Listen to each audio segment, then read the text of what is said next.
clases de semiología médica vamos a ver el tema de diarreas. Soy el doctor Edwin. Comencemos.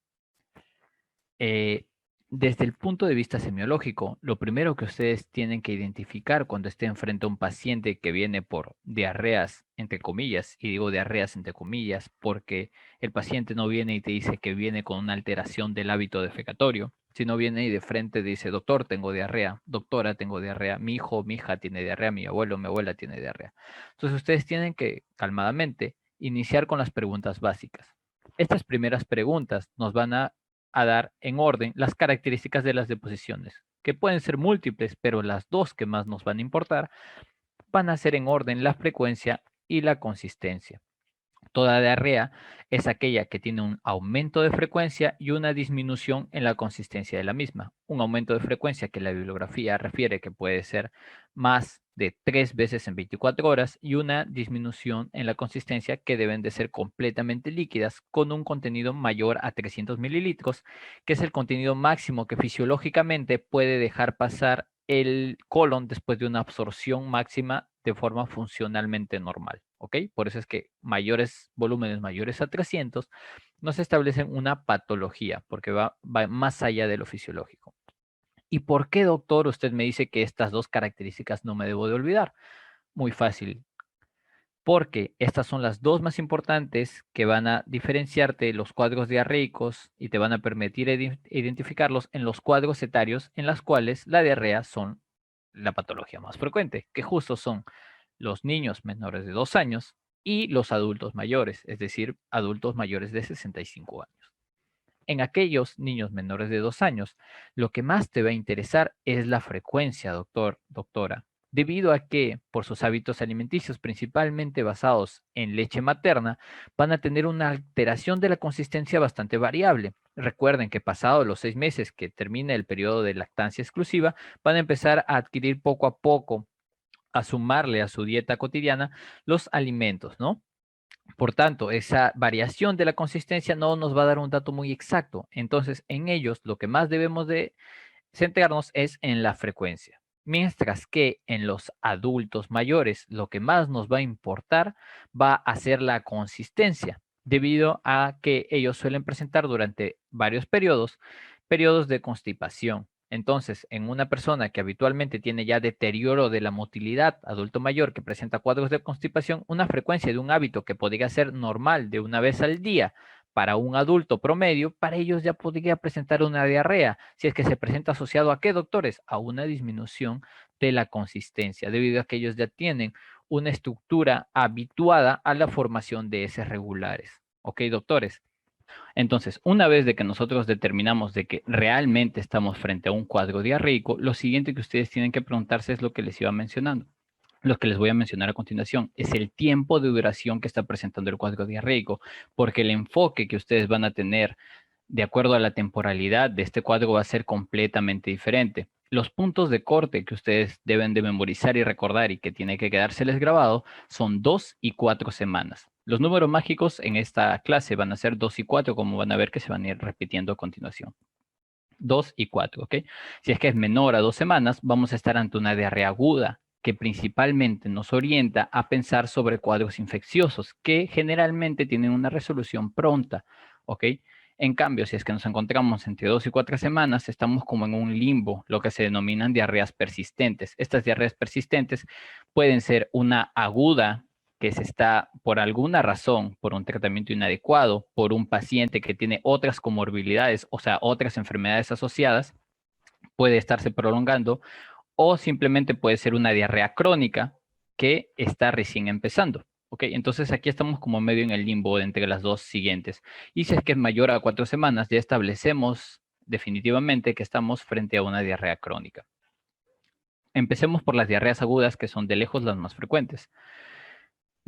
En cuanto estemos ante una diarrea y establecemos que esta diarrea es aguda, lo siguiente que ustedes deben de enfocarse es que si es que en esta diarrea hay presencia o no de sangre, ¿ok? Si es que no tenemos una presencia de sangre, como vemos aquí, les he puesto un pañal porque como les mencionaba, las formas más frecuentes de diarrea se presentan en niños generalmente, ¿ok? Y en realidad esto muestran los estudios, pero en sí luego cuando vayan a la práctica se van a dar cuenta que es porque la mayoría de los adultos no acuden a los hospitales, ¿ok? Por causas diarreicas. En cambio, a los niños sí los llevan. Es por eso es que hay más estudios en ellos. Entonces, como iba diciendo, vemos de que no hay ninguna presencia o rastro mucosanguinolento, ¿ok? Por tanto, si no encontramos rastros de sangre, si es que a través de la anamnesis el familiar, generalmente la madre, nos refiere de que no encuentra signos mucosanguinolentos, estaríamos ante una diarrea de tipo acuosa.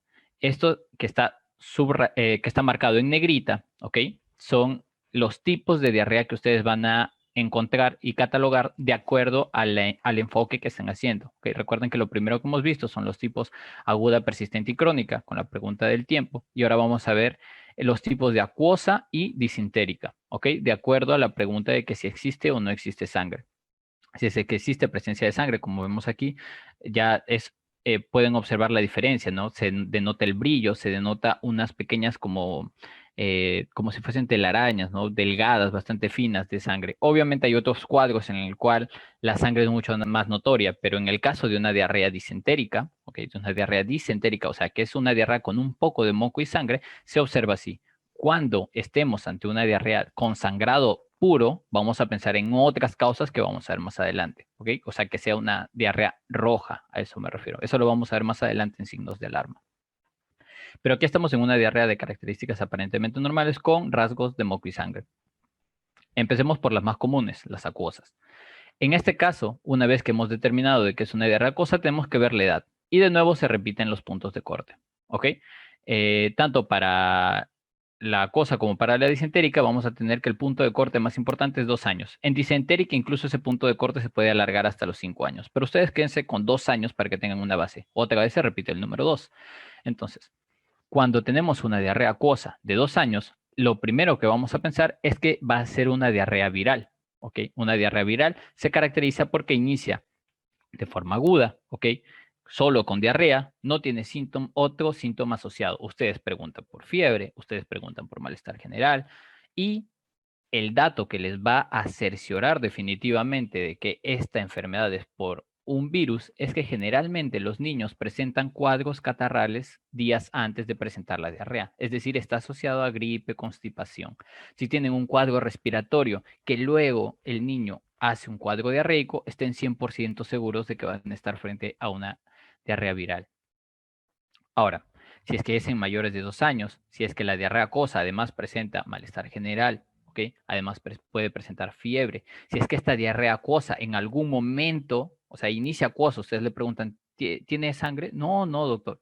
Pero luego ustedes ven que conforme continúa haciendo sus diarreas, empieza a tener rastros de moco, de sangre, estaríamos pensando en una E. coli. Es el tipo de diarrea acuosa que puede presentar luego una diarrea disentérica. Pueden progresar. Además, como les mencionaba, presentan otros síntomas generales, malestar general y fiebre.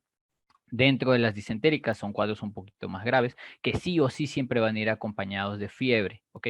En este caso, por ejemplo, tenemos Campylobacter jejuni, aquellos niños de zona rural que viven acompañados generalmente de crianza de aves, ¿ok? Ya sea tanto crianza de aves como para la venta de animales o la supervivencia o como mascotas, ¿ok? En cualquiera de los dos ámbitos está bastante asociada a la diarrea por Campylobacter jejuni. Y esta diarrea se presenta, como ya lo hemos mencionado, en menores de 2 años. Si es que es en mayores de 2 años, adolescentes, adultos, la causa más frecuente de una diarrea disentérica, es decir, una diarrea con sangre, va a ser Shigella. Y en segundo lugar, Salmonella, que están ahí parejitos, ¿ok?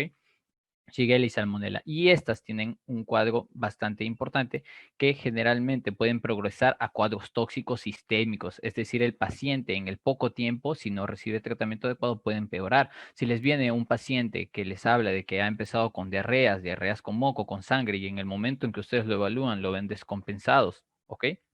Con signos de descompensación, que ya la verán en la clase que se hable sobre cardiovascular, entonces ustedes estén 100% seguros de que probablemente estén ante una infección por Shigella o Salmonella o alguna de las otras bacterias disentéricas, ¿no? Que son menos frecuentes que las que ya les he mencionado. Ahora, chicos, continuando. Aquí hemos visto lo más importante para que ustedes establezcan qué tipo de diarrea están enfrentando y qué agente está causando la diarrea O sea, para que den nombre y apellido a su diarrea, para que no solamente les describan el caso clínico y ustedes se quedan con un diagnóstico abierto de diarrea, sin una semiología adecuada, sin un diagnóstico adecuado, sin un recabatorio de los datos adecuados.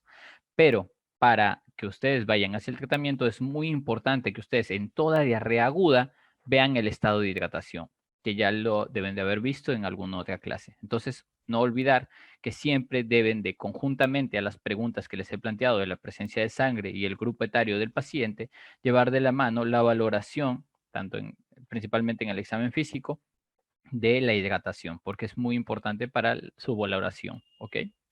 Ahora, hay una asociación bastante frecuente que se suele dar entre consumo de alimentos y tiempos. Esto los pacientes suelen referirlo bastante cuando comen y sienten que algo les ha caído mal. ¿Ok? En este caso estaríamos hablando de una intoxicación alimentaria que también puede presentarse con diarreas, pero el cuadro típico ¿cuál es? Son vómitos. Los pacientes suelen presentar en primer lugar vómitos. Inician con vómitos, dolor abdominal y consecuentemente presentan diarreas. Entonces, si viene un paciente que presenta en la secuencia de vómitos, dolor abdominal, diarrea, ustedes lo primero que piensan es en intoxicación alimentaria, chicos. ¿Qué tienen que preguntar? Esas dos cosas que están entre asteriscos. ¿Qué tipo de alimento consumió y hace cuánto tiempo antes del inicio del primer síntoma, que generalmente son los vómitos? En este caso les he traído las dos más frecuentes que siempre hacemos la diferenciación, ¿no? Porque son las de mayor importancia desde el punto de vista clínico. Si es que el paciente les dice, no, doctor, yo almorcé y en la tarde nada más, en la tarde-noche, ya me estaba sintiendo mal, doctor. Entonces, doctor, doctora. Entonces, ustedes pueden estar, le preguntan, ¿qué comió? Ah, me comí un salchipapa nada más por la calle, doctor. Entonces, ustedes están 100% seguros, doctores, de que lo más probable es que esté haciendo una intoxicación alimentaria por estafilococo. ¿Ok? Los estáfilos tienen un tiempo de acción bastante rápido, suelen ser menores a 24 horas, mientras que otros microorganismos, como pueden ser el más frecuente, Clostridium perfringens, suelen tener un tiempo de acción mucho más largo y suele asociarse al consumo de carnes, suele asociarse al consumo de derivados frutos como las mermeladas, mientras que el estáfilo suele presentarse en productos lácteos, productos derivados de como la mayonesa, ¿ok? El queso. Entonces, a tener en cuenta también este cuadro bastante importante y mucho más frecuente incluso que las diarreas, que es el cuadro de intoxicación alimentaria, solo que suelen venir poco a los hospitales. Pero no va a faltar por allí la persona que les pregunte, ¿no? Compañero, compañero, doctor, doctor, usted que estudia medicina, por favor, tengo esto. Ustedes ya saben, van a estar tranquilos porque van a saber exactamente qué tiene la persona que les está consultando. Ahora, chicos, hay otro dato que ustedes también deben de tener en cuenta. Si es que están frente a una persona que tiene diarrea, pero a su vez ha presentado consumo de antibióticos, ya sea por la automedicación o por la administración a través de un personal de enfermería o un personal médico. Generalmente se asocian a medicamentos antibióticos de amplio espectro que barren la flora bacteriana. Los más comúnmente asociados son las ceftriaxonas, la ceftriaxona generalmente. ¿En qué vamos a empezar? En una colitis pseudomembranosa. Esto también se da por un tipo de Clostridium, pero no por el Clostridium perfringens, sino por el Clostridium difficile. Lo que pasa es que los antibióticos barren toda la flora bacteriana, entonces el Clostridium difficile va a progresar y esto nos causa una alteración de la flora bacteriana, un daño a nivel epitelial con la consecuente diarrea. ¿Ok? Es una diarrea iatrogénica por administración de medicamentos. Otra cosa importante que ustedes tienen que considerar cuando hagan la evaluación, sobre todo en los recién nacidos, es el tipo de fontanela que presenta este, porque además de darnos una idea de la hidratación, nos va a dar una idea bastante importante sobre la anatremia que está presentando el paciente, porque en los recién nacidos es muy importante ver la valoración debido a que ellos todavía no tienen una regulación correcta del medio interno. Como no tienen una regulación eficiente al 100% del medio interno, pueden llevar a alteraciones bastante rápidas, ¿ok? De sus electrolitos. Principalmente el primero que se altera es el sodio, luego le siguen los demás, como puede ser el cloro y el potasio en tercer lugar. Pero el sodio es uno de los primeros que nos va a dar la pista para luego buscar la alteración de los otros electrolitos, doctores. Entonces, Ustedes siempre evalúen Fontanelle en los niños pequeños. Basta con pasar su mano, con hacerle una observación a la luz, como se ve en las imágenes que les he presentado. Si la Fontanelle está deprimida, es asociación directa. Si la Fontanelle está deprimida hacia abajo, pensamos en hiponatremia, un nivel bajo de sodio a nivel sérico. Si es que están en valores normales o alterados, podemos decir que el sodio está o en valores normales o también en valores elevados. ¿Ok? Listo, doctores. A tener consideración importante en su valoración semiológica del paciente con diarrea. Continuando con la presentación, vamos a dejar las diarreas agudas de lado y ahora vamos a ir a las diarreas persistentes. Como les dije, chicos, una diarrea aguda puede evolucionar hacia una diarrea persistente. No se preocupen, simplemente una recapitulación del tratamiento. Quizás se confundieron en la categorización, no le están dando el enfoque adecuado. Pueden progresar, pero dentro de las persistentes natas tenemos dos de las que me gustaría hablarles, que son, si es que presentan estas diarreas más de 2 semanas y además cuando les dicen, doctor, yo voy al baño y siento que se me va todo, doctor. Doctora, se me va hasta el alma. Diarreas explosivas, ¿ok? Explosivas que no pueden ser contenidas. Eso además asociado a cuadros de estreñimiento, ¿ok? Dice, doctora, yo estoy bien un tiempo, hasta tengo que tomar laxantes, doctora, y luego de un momento a otro, una diarrea, pero fulminante. Listo, parasitosis, Giardia lambria, la más frecuente, doctores, ¿ok? A tener en consideración. Luego, esto lo he hecho más como parte histórica, ¿ok?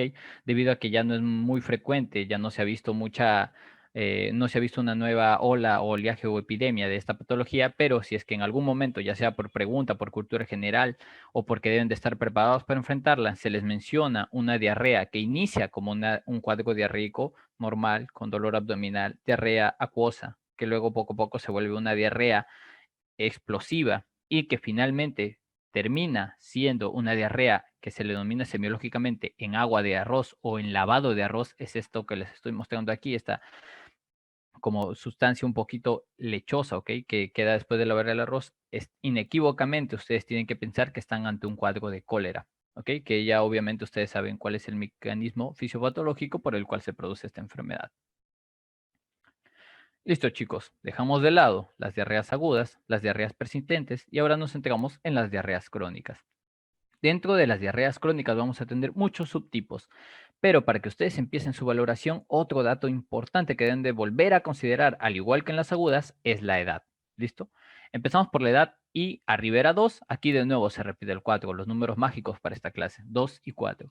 Si es que ustedes tienen un niño, una persona menor de 4 años, o sea, un niño, lo primero a los que ustedes se deben de a buscar es si tiene una clínica adicional a diarrea. ¿Por qué?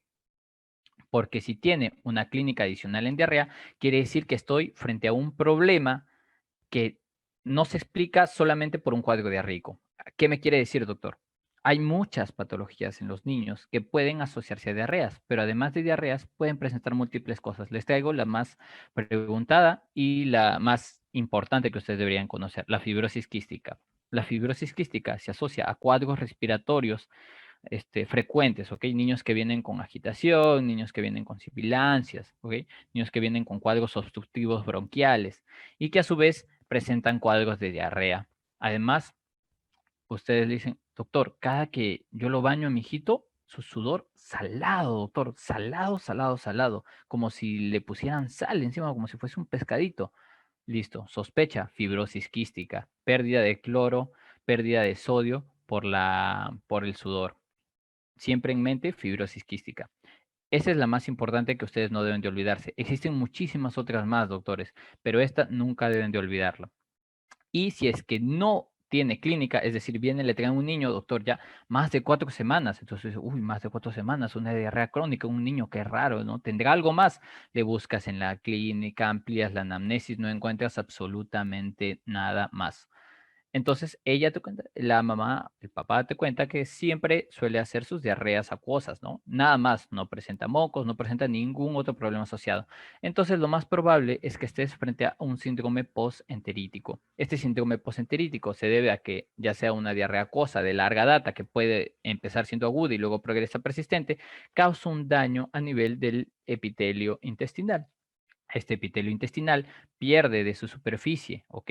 Las disacaridasas, que no pueden fraccionar ahora la lactosa para ser absorbida como sus monosacáridos derivados, y por tanto presentan un pseudo cuadro de intolerancia a la lactosa. Y como los niños básicamente se alimentan de leche materna, doctores, entonces van a tener diarreas persistentes que pueden volverse crónicas.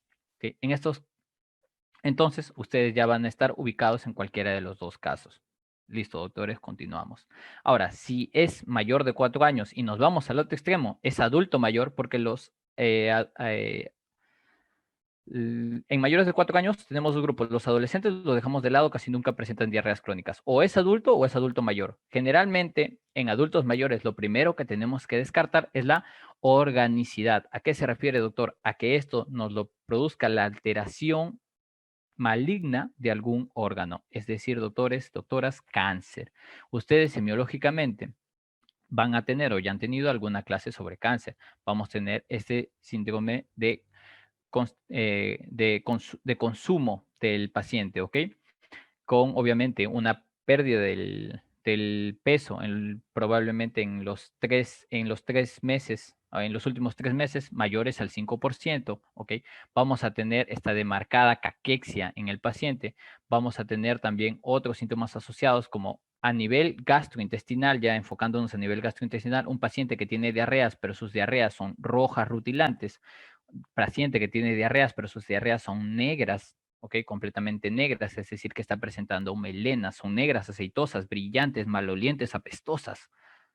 Esos pacientes tienen sí o sí que pasar un estudio de cáncer, doctores. Siempre piensen en enfermedad maligna. Entonces, si es que ustedes tienen organicidad, a eso le asocian otros datos en su anamnesis, doctores, como puede ser antecedente de cánceres de colon, cánceres gástricos, ¿ok? Cánceres asociados en la familia de primer grado de preferencia, si es que encuentran a su vez episodios intermitentes de estreñimiento, si es que ustedes encuentran a su vez masas en el examen físico, ¿ok? Si es que encuentran diarreas crónicas sangrantes con abdomen indoloro completamente, piensen en neoplasia, doctores. Y si es que no, si es que descartan toda la organicidad, obviamente allí se requieren de otros exámenes auxiliares, aparte de la anamnesis, para descartar la organicidad. Pero si es que no tienen la sospecha, ustedes van a evaluar estos dos parámetros, el volumen de las deposiciones y si es que éstas ceden o no ceden con el ayuno. Esas dos cosas tienen que evaluar en su análisis. Generalmente ahora nos presentamos en un paciente adulto, generalmente, es decir, que no es mayor de 65 años, que no tiene el riesgo incrementado de ser cáncer, aunque ahora lo han disminuido a 40 el punto de corte, ojo con eso. Pero generalmente estamos en adultos jóvenes, ¿no? Adultos sanos, sin otras comorbilidades, o en adultos mayores que no tengan signos de organicidad. En ese caso vemos esos dos parámetros, doctores, el volumen y el ayuno. ¿Listo? Lo más importante que ustedes tienen que ver aquí es, como habíamos mencionado, el volumen en primer lugar. Esto es bastante variable, ¿ok? Es difícil de medir si es que es menor de 500, mayor de 1000, porque nadie se ha puesto a contabilizar las diarreas, ¿no? En el hospital se puede hacer con mucha facilidad, ¿ok? Sobre todo en pacientes adultos mayores que utilizan generalmente pañales. Es bastante fácil, pero en la casa, en su práctica diaria, es bastante difícil que lo puedan realizar. Simplemente ustedes quédense con la idea de si es que una es escasa diarrea o abundante diarrea. Ahora les voy a decir, si es que es menos de 1000, o sea, se ubican en las dos primeras, si es que es menos de 1000, ustedes van a decir que es una diarrea de escasa moderada. Si es que es más de 1000, es una diarrea abundante. Doctores, imagínense, su gaseosa de litro, ¿ok? Todo eso, eliminarlo, cualquier paciente les va a decir que es una diarrea abundante. Y ahora les voy a diferenciar les voy a enseñar cómo diferenciar las dos primeras. O sea, es decir, en una diarrea a em, moderada a leve, ¿ok? Que es escasa, perdón. Allí ustedes van a preguntar si es que mejora o no mejora con el ayuno. Entonces, doctores, viene un paciente adulto, le dice, doctor, si tengo diarrea bastante tiempo. ¿Diarrea cuánto? Más o menos, doctor, no mucho, pero ya lo tengo tiempo. Más de meses ya, doctor. Ah, listo. ¿Y usted ha hecho dieta alguna vez para ver si es que algo le cae mal? Sí, doctor. ¿Y mejoró? Sí, sí, doctor, sí mejoró, pucha, me curé, pero volví a comer y otra vez estoy mal. Entonces ustedes van a estar frente a un tipo de diarrea osmótica, doctores, frente a un tipo de diarrea osmática. Quiere decir que es de escasa cantidad y que mejora con el ayuno. Ahora vamos a explicar por qué. Ahora, si es que ustedes están en escasa, moderada cantidad y no mejora con el ayuno, es de tipo inflamatoria. Y mientras que cuando están frente a una diarrea abundante, van a estar frente a un tipo secretora, ¿ok? Obviamente estas tienen diferencias entre ellas, que ustedes las recordarán por fisiopatología, simplemente un recordar rápido. La inflamatoria tiene un daño a nivel endotelial, por tanto, ocasiona que no puedan absorberse o que la lesión secrete sustancias que luego terminan arrastrando el agua. Más o menos un sistema parecido al del osmótico, que no pueden absorberse generalmente por... para esto vamos a ver las enfermedades, ¿ok? La enfermedad inflamatoria, por ejemplo, de Crohn, causa una inflamación a nivel del endotelio y causa lo que ya les había mencionado. La osmótica se da, por ejemplo, en las insuficiencias pancreáticas, en los síndromes de malabsorción, en los cuales no se cuenta con las enzimas necesarias para degradar los alimentos y estos hacen la fuerza osmótica de jalar el agua y con eso ocasionan diarrea. Pero en cualquiera de estos dos casos no es lo suficiente como para producirnos una diarrea de gran volumen, si es que lo piensan desde el punto de vista fisiopatológico.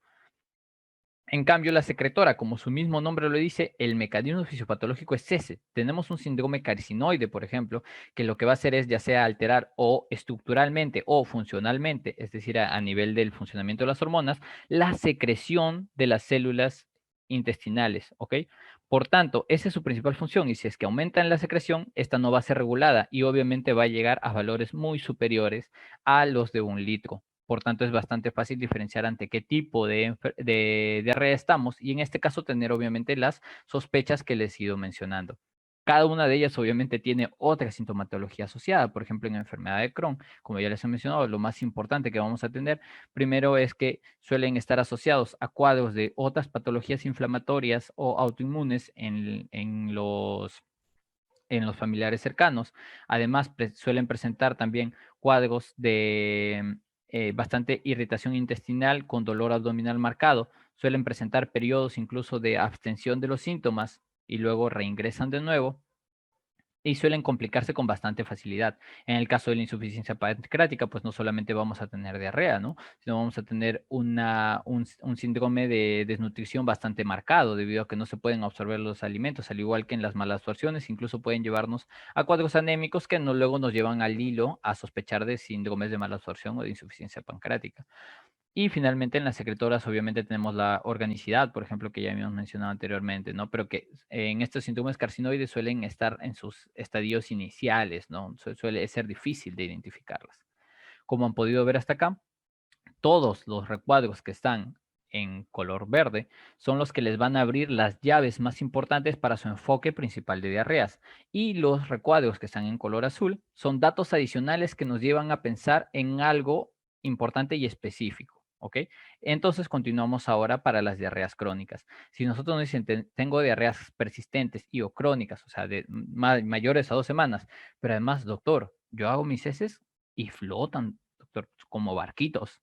Además, brillantes, brillantes, a veces hasta amarillas, parecen oro, doctor. Entonces, ¿ustedes en qué piensan? Esteatorrea. Principal causa de esteatorrea, mala absorción, generalmente intestinal. La insuficiencia pancreática también puede causarnos esteatorrea. Es la presencia de lípidos en las heces. El lípido, recuerden que es hidrófobo, por tanto va a ocasionar esta visualización de las heces flotantes, doctores, ¿ok?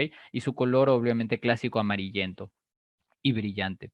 Otra cosa, viene una mamá preocupada que su hija está presentando diarreas constantemente. Ustedes ingresan y tiene la típica constitura de un paciente con anorexia, ¿ok? Con anorexia y bulimia, con algún desorden psiquiátrico o trastorno de la alimentación. ¿Qué van a sospechar inmediatamente? Una diarrea de tipo facticia, es decir, por consumo de laxantes, doctores. Obviamente que en estos casos es mucho más difícil identificarla. Siempre se recomienda de que en este caso ustedes hagan su tipo de anamnesis indirecta con apoyo de los familiares, ¿ok? Hacer hincapié en que se busque dentro de los hábitos del familiar, ¿no? El consumo de, de medicamentos de tipo laxantes. Sobre todo suelen hacerlo porque, como su misma condición, ¿no? Para bajar de peso. Piensan que eso les va a ayudar a bajar de peso.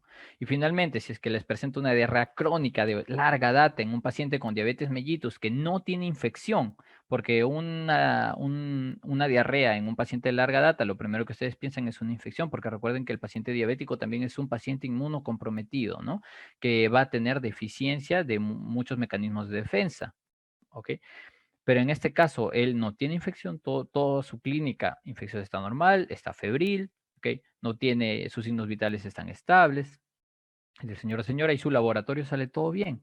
Entonces, pero sigue con diarrea, doctor. Ya mi mamá, mi papá vienen con comentarles, doctores, está con diarrea cuatro meses ya. Entonces, ustedes lo primero que van a pensar es que podemos estar frente a una diarrea de tipo motora, es decir, por alteración del mecanismo de peristáltico a nivel intestinal. Y en este caso van a ser a nivel nervioso, ¿ok? Los nervios que controlan el sistema entérico van a estar dañados por la neuropatía periférica y esto ya nos habla de una complicación de la diabetes mellitus.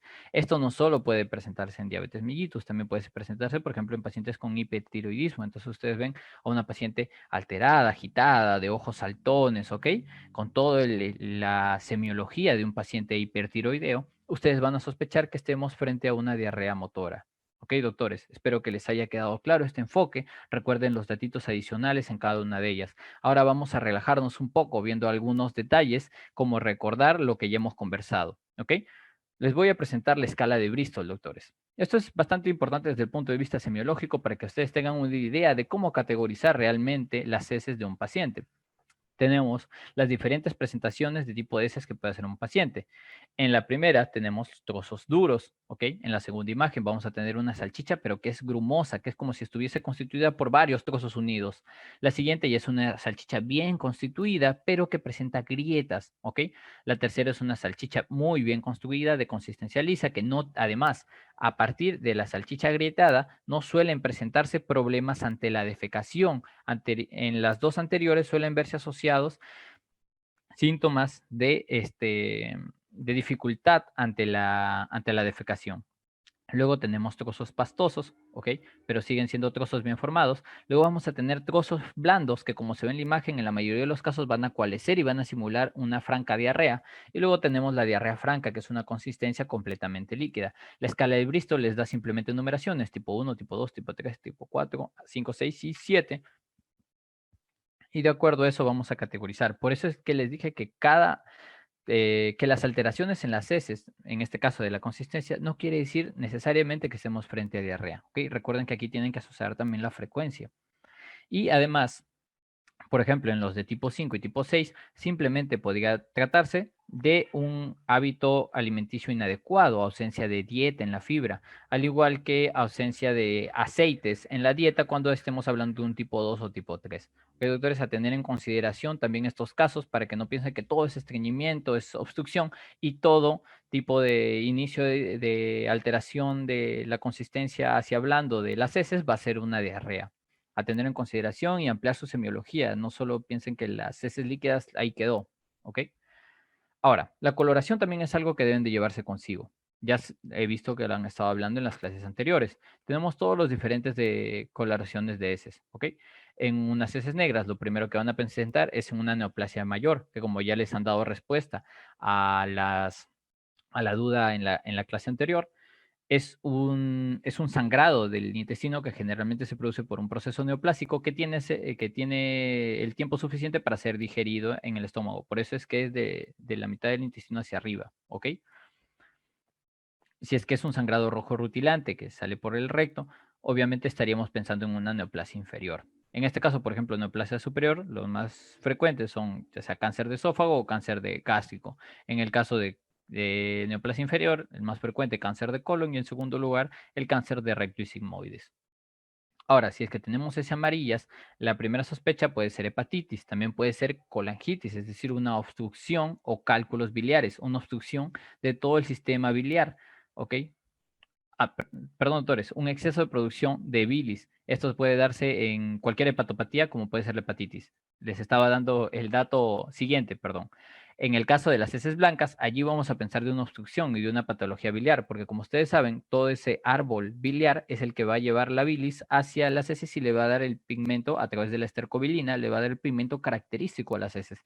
Si es que está obstruido, vamos a tener una patología biliar obstructiva Y esta patología biliar obstructiva obviamente nos va a llevar a colia, es decir, las heces completamente blancas. Y en el caso de que tengamos heces verdes, puede ser un problema funcional, debido a que esto se presenta generalmente asociado a aumento en la motilidad, debido a que la biliverdina, que es el el sucesor de la bilirrubina, no tiene el tiempo de madurarse completamente, ¿ok? Y nos arroja este tinte verde en lugar de un tinte marrón. Entonces se queda como en la mitad del proceso de digestión. Y esto es porque las heces transitan demasiado rápido por el intestino. Entonces esto está bastante asociado a diarreas motoras, sobre todo de tipo funcional en pacientes adultos, ¿ok? De tipo funcional quiere decir que no tiene ninguna otra alteración que justifique la presencia de este color de heces o de este tipo de diarrea. Chicos, simplemente para recapitular, el último punto, los signos de alarma que no deben de olvidar. Son 6 y bastante puntuales y están muy relacionados con la organicidad que les dije que busquen en pacientes mayores. Pero si es que lo llegaran a presentar también en niños, por favor, bastante ojo. Estos pacientes deben de sí o sí darles una atención completamente adecuada y amplia, ¿ok? Ampliando su anamnesis y su examen físico. En pérdida de peso, doctores, siempre sospechar patología maligna en adultos mayores y síndrome de mala absorción en adultos jóvenes o en niños. Pacientes inmunocomprometidos, doctores, siempre pensar en alguna infección de larga data, ¿ok? Si tenemos diarrea en inmunocomprometidos, no se queden tranquilos, no es una diarrea funcional, doctores, nunca va a ser una diarrea de tipo acuosa, benigna, siempre van a estar presentadas asociadas a infecciones y infecciones graves, ¿ok? Ojo ahí, si es que presenta sangre, ya hemos hablado, ¿ok? Neoplasia inferior, sobre todo en adultos mayores, si es que ya es en niños, como habíamos mencionado, o en adultos jóvenes, simplemente pensar en una diarrea disentérica, si es que no presenta obviamente otros signos de alarma asociados, como hemos visto la pérdida de peso. Interrupción del sueño. Si es que la diarrea interrumpe el sueño, el niño se despierta en la noche con diarrea, si es que el adulto mayor se despierta en la noche con diarrea, obviamente esto nos habla de mal pronóstico de la diarrea, que sea un tipo de organicidad, es decir, que el daño es a nivel estructural, porque ni siquiera el sistema nervioso puede controlarlo. ¿Ok? Entonces, ojito también allí. Además de los adultos mayores, por el riesgo de cáncer que ya hemos mencionado, y si es que presenta fiebre. Como hemos visto, todas las tipos de diarrea que pueden presentar complicaciones generalmente vienen asociadas de fiebre. Entonces, una diarrea que ustedes ven no tiene fiebre, no tiene ningún signo de alarma, tranquilos doctores, es una diarrea de fácil solución. Espero que les haya agradado la clase. Les dejo con el siguiente doctor. Gracias.